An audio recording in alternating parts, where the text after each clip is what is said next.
celebration in Iran this weekend as the country prepares for a new, more conservative president. But for the West, the election of a hardliner means talks with Tehran might become tougher. What we need to do in the United States is keep our eye on the ball. And that is our paramount priority right now, is to prevent Iran from getting a nuclear weapon. The favored hand-picked candidate of the Supreme Leader, Ebrahim Raisi's victory was considered a given.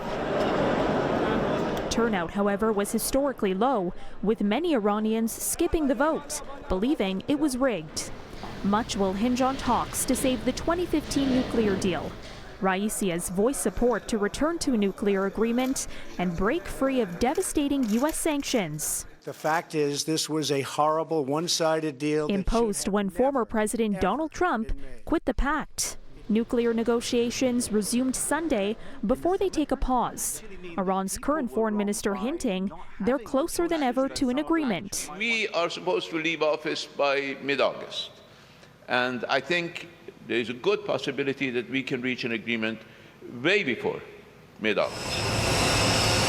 If that doesn't happen, it may be more difficult for President Joe Biden to get a possibly lengthier deal with added restrictions from the next Iranian leader. But he doesn't have the last word.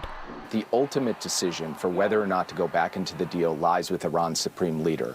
And he was the same person before this election as he is after the election. Most of Iran's Middle Eastern neighbors also have a stake in the talks to curtail Iran's military activities in the region.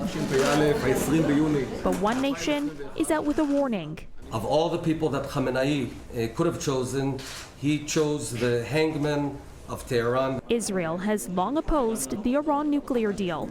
Raisi's selection is, I would say, the last chance for the world powers to wake up before returning to the nuclear agreement and to understand who they're doing business with. Diplomats involved in the negotiations say it's now up to their governments to make political decisions around outstanding issues. Russia's top representative tweeted, diplomats will return for what is supposed to be the final round of negotiations, which could resume in possibly 10 days. Caryn Ceolin, CityNews.